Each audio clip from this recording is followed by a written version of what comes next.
பூஜை பண்ணும்போது உட்காந்துன்னு பூஜை பண்ணிட்டே இருக்கும்போது அகஸ்தியர் வரார். அகஸ்தியரை பார்த்தும் இப்படி தலையாடிட்டு பூஜை பண்ணிகிட்டே இருக்கான். அவருக்கு கொஞ்சம் கோபம் வந்துடுது. எப்போ நீ சௌக்கியமாக இருக்கணும்னு காட்டில் தபஸ் பண்ணிட்டு இருக்கேன்னு நீ ஒரு சம்பாவனை கொடுக்க போகிறேன்னா நான் இங்கே வரேன். நீ சௌக்கியமாக இருக்கணுன்றதுக்காக உன்னை பார்க்குறதுக்கு வந்தால் நீ இப்படி தலையாடிட்டே உட்காந்து பூஜை பண்ணிட்டு இருக்கியா? தலையாட்டுற ஜந்து யானையாக போக கிடவுது அப்படின்னு செப்பிச்சுட்ட. பொதுவாக இது பார்த்தா தெரியும், என்னடா இந்த ரிஷிகள்லாம் இப்படி கோபமாக இருக்காளே அப்படின்னு எல்லாருக்குமே நிறைய சம்சயம் வரும். பார்த்தா இப்படி சபிச்சான், நாரதரை பார்த்தா நலகூபுரமணிக்கிறவ சபிச்சான், இப்படி எல்லாரையும் சபிச்சுட்டே இருக்காளே இவா, நம்மளை விட கோபம் ஜாஸ்தியாக இருக்கே இவாளுக்கு அப்படின்ற மாதிரி தோணும்.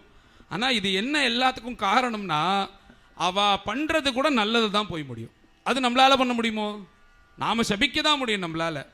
நலகூபுரமணிக்ரீவனை நாரதர் சபிச்சார், நீ விரக்ஷமா போக கடவுதுன்னு ஏதோ ஸ்மசானே ஜாயத்தே விரக்ஷா இல்ல, பிருந்தாவனத்தில் கோகுலத்தில் நந்தகோபன் அரண்மனை வாசல்ல முக்கியமா போக கூடாதுன்னு சபிச்சார்.